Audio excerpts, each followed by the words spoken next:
you here today? He asked me if I want to go to fight for freedom, yes or no. Is this your first time? Yes. 記者話：記者咩人嚟㗎？跟住咧你交幫你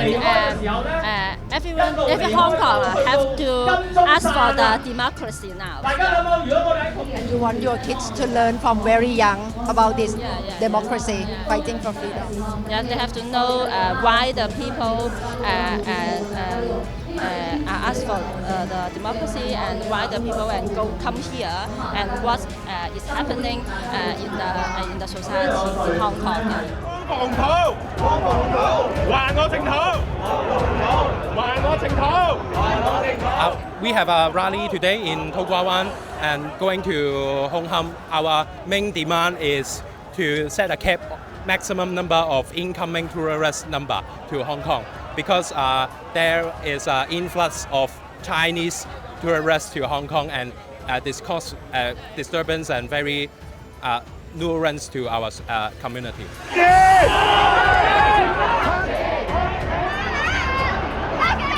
About the whole event, I'm not sure how it will end because on one side the government is still didn't listen to what people said and they know that she cannot promise anything because they will show that the people what people ask for if she make any promises, it means that the government has to kneel down because to the people. And for the protester, because none of the requests are fulfilled, so we won't stop. So I think it will get more and more intense. I don't know how it will end.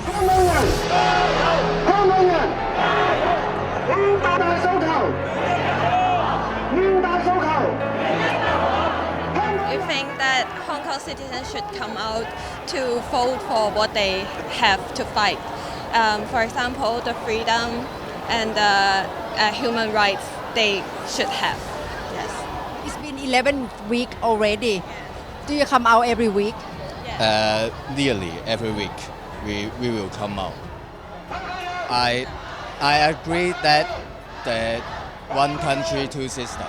But now the China government didn't see this as a thing, and actually I don't see any one country two system anymore. It is one country one system now, and what we are fighting for is to get what we have,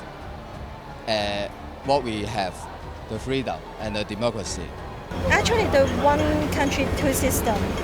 They are promises that is 15 years, but now only 20 years passed. Everything is changing. You know, Chinese people come to Hong Kong. Every day they have 150 people come to Hong Kong. And some of them, they did working in Hong Kong, but some of them, they just come to take the housing and the benefit, everything.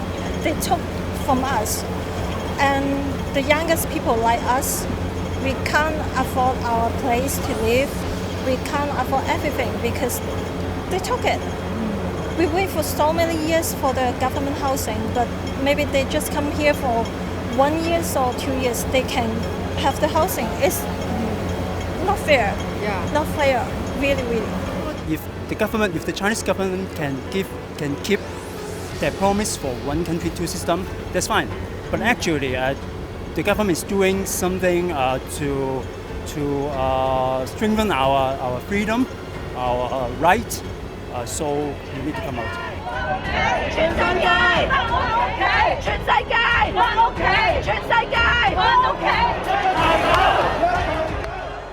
I think it is very accurate to use this word like leaderless movement. Because I believe a lot of local media or even the foreign media, they will describe and claim that this is a leaderless movement. Because we believe that actually individuals, they have their own individuality, and that's why we emphasize on that we don't need leaders because leader may be corrupted. However, from the people, we believe in people. We have the people to do everything we want, therefore we don't need a leader. 各位傳媒朋友，多謝大家今日嚟記者會。The second area of work that I have announced, which will give us much better basis to address some anxieties and differences in society, is we will start immediately a platform for dialogue with people from all walks of life. So this is something that we want to do in a very sincere and humble manner. I and my principal officials are committed to listen to what the people have to tell us, and we want to reach out to the community as soon as possible. But yesterday, gesture from Carrie Lam in her press statement, she said that she would like to invite people from all backgrounds in Hong Kong to have a dialogue. Do you like to join this panel? Having dialogue with the puppet of communist authorities is not really meaningful and useful. We know that Carrie Lam is not the decision maker. No matter the bill withdraw or not, no matter Hong Kong people enjoy free election or not, it not depends on Carrie Lam, the leader of Hong Kong. When Hong Kong is under the rule of Beijing, it all depends on President Xi Jinping. Joshua, how do you position yourself with all the protests at the moment? Do you regard as one of the leaders, one of organizers? What's your exact role? I'm one of the facilitators engaged in this movement. I hope to put the spotlight around the world in Hong Kong, let them to know our determination and our passion. Are you afraid that you will risk many people's life in pursuing this demand? Riot police are the one threatening the life of Hong Kong people. When they fire tear gas and rubber bullets, result in a young lady permanent blindness, which just proves that only riot police are the one threatening Hong Kong people's personal safety.